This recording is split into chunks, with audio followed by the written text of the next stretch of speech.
Welcome to the 100th episode of Presidential Stories. At the end of this episode, I will share some of my favorite moments from the first 99 episodes, but first I wanted to tell one more story. When I was thinking of presidents and their stories related to the number 100, I thought of James Madison, who weighed 100 pounds, which was 40 pounds less than the next lightest president, Andrew Jackson. Interesting fact, but not much of a story. Or Jimmy Carter, who lived to be 100 years old, 6 years longer than the next oldest president, George H.W. Bush. Again, fascinating accomplishment, but not much of a story. What about the tradition of grading a president based on their first 100 days in office? Seems like there might be a story there. If you know of another connection between presidents and the number 100, I'd love to hear them in the comments. In the meantime, I'm Bob Summers, and this is a presidential story.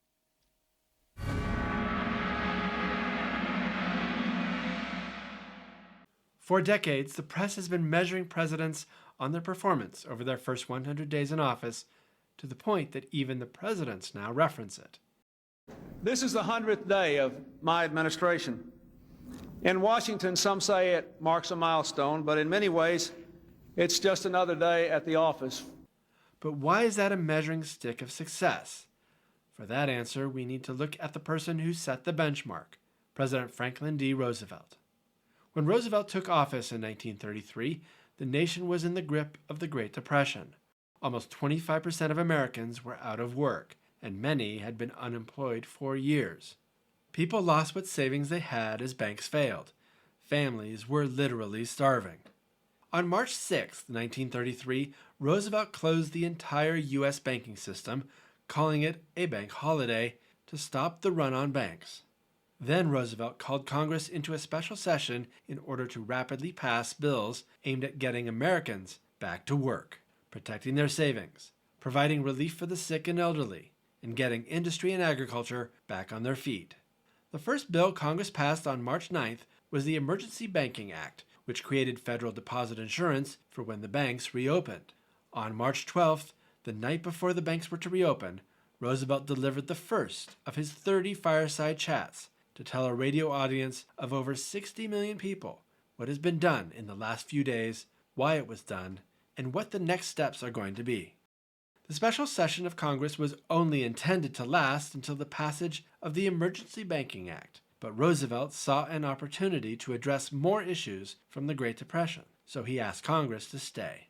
Over what became a 100-day-long special session, Congress passed 76 laws, including 15 major pieces of legislation, including the Civilian Conservation Corps, the Federal Emergency Relief Act, the Agricultural Adjustment Act, the National Industrial Recovery Act, and the Tennessee Valley Authority Act.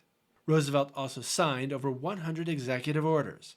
Together, this was the beginning of the programs that would become known as the New Deal. So how did the idea of measuring the first 100 days start? Intentionally or not, it actually came from Roosevelt himself. In his third fireside chat on July 24, 1933, FDR was referencing the 100-day special session of Congress, and not technically his first 100 days in office, when he said, "We all wanted the opportunity of a little quiet thought, to examine and assimilate in a mental picture the crowding events of the 100 days which had been devoted to the starting of the wheels of the New Deal." Roosevelt's extraordinary productivity translated into massive popularity and set a symbolic 100-day benchmark against which all future presidents would be measured, even if it wasn't fair. Some presidents have had some notable first 100 days. Lyndon Johnson pushed for the Great Society. Ronald Reagan saw the release of the Iranian hostages, survived an assassination attempt, and passed significant tax cuts. And Barack Obama passed a $787 million stimulus package during the Great Recession. Despite media coverage and public expectations, many historians and political analysts caution that the first 100 days is an arbitrary benchmark. Some consequential policies and events occur later in a presidency, and early legislative success does not always predict long-term effectiveness or legacy. John Kennedy acknowledged this reality and the long journey of the country beyond one administration, when he said in his inaugural address, "All this will not be finished in the first 100 days, nor will it be finished in the first 1,000 days, nor in the life of this administration, nor even perhaps in our lifetime on this planet. But let us begin."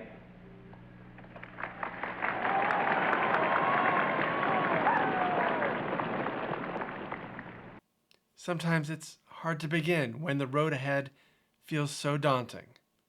That was how I felt when I started making these videos. There was one profound piece of advice I learned as I was starting to learn about making videos. Just get started. And now that I've hit my 100th episode, I'm glad I just started. The first 100 episodes, just like a president's first 100 days, is a great time to reflect. At the beginning, I wasn't even sure how to create a video, but I had big ideas. Sometimes what I created was so bad that I thought it was funny bad, like this image of a raccoon in a bathtub in episode 2. The caption also amused me as if someone wouldn't be able to tell, but also in episode 2, I was able to pull out my Calvin Coolidge impression. I'll play these side by side to see if you can tell the difference.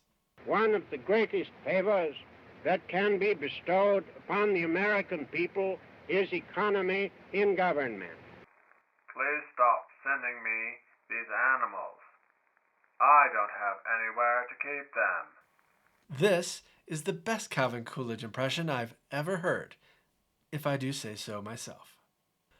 I also learned some other editing tricks along the way. Sometimes they were simple, like adding sound effects. This example in episode 27 is an homage to David Letterman. By the way, no books were harmed in the filming of this episode. Or this 1960s-inspired Batman transition in episode 16. In episode 72 about the Truman assassination attempt, there were a lot of people moving around, making it difficult to follow the story. This bit of, I guess it's animation, was one of my more complicated edit jobs, but it was necessary for the story. At the end of the day, it's always about the story. And as I've been working on these stories, I seem to hear even more stories that I didn't even know about. For example, Jimmy Carter had radioactive urine. FDR had gifted one of his wheelchairs to the King of Saudi Arabia. Benjamin Harrison's father's body was stolen by grave robbers. And despite hearing this on Jeopardy, John Quincy Adams authorized an expedition to the center of the earth, which turned out to be untrue. I always enjoy researching these previously unknown stories, and sometimes my research reveals other unknown connections or discoveries. I knew that a little girl had asked Abraham Lincoln to grow a beard. I didn't know that the knock-on effect of that led to the creation of the Milton Bradley Toy and Game Company. I was also not expecting to find that President Taft's personal secretary, Major Archibald Butt, died in the sinking of the Titanic. And despite this tragic end, sometimes I can't help acting a little childlike. If the way I said Major Butt sounded funny in the story, that was on purpose. And sometimes the unexpected isn't in the story, but in the video that accompanies the story. I was amazed to see video of President Theodore Roosevelt flying in an airplane, the 1919 Caravan Eisenhower took across the country, the attempted assassination attempt on President-elect Franklin Roosevelt, and even the video of President George H.W. Bush getting sick all over the Japanese Prime Minister. Do you have a favorite episode, moment, or nugget of trivia that stuck with you? I would love to hear from you in the comments. For me, the moments extend beyond the moments themselves, but to the people who supported me along the way. I would like to take this moment to thank a few of them. First, a huge thank you to Mrs. Presidential Stories, my wonderful wife, Stacy. She listens to each script and offers support, ideas, and guidance on tone and continuity. From her, I learn from a fresh perspective what is interesting and when the detail becomes way too much. She's also a great hand model, as you can see in episode 50, when she dealt a hand of poker for the story. She was also great behind the camera, when she shot my intro in front of Grant's tomb in episode 44. But that wasn't my first remote introduction. That honor belongs to episode 19, when my friend and coworker Justin filmed me at the Buffalo site of the McKinley assassination. People at work, knowing that I have a knowledge of presidents, often ask me questions. After Justin heard me telling enough of these stories in response, it was his prompting to start a channel that got me started. I would not be here without his encouragement and promotion. He seems to talk about this channel more than I do. Thank you, Justin, for all the support. I also wanted to say thanks to my friend Trance for creating the Presidential Stories theme song. Trance? Plus, Trance and his wife Maddie obviously had a lot of fun coming up with the unexpected cutaway skits as my late night musical director in episode 51. Too bad I couldn't use all of them. Most of all, I wanted to thank you, my dedicated and supportive viewers. One of my greatest fears about putting myself out there on the internet, especially for a presidential-themed channel, was that there would be a lot of political, let's say, passion. This is the reason why I don't tell stories where the main subject is a living president. Instead, I've received so many comments of support and encouragement that it warms my heart more than I can express. Thank you so very much. As one final plug, if you enjoy this channel, and you must if you've made it this far, please subscribe if you haven't already.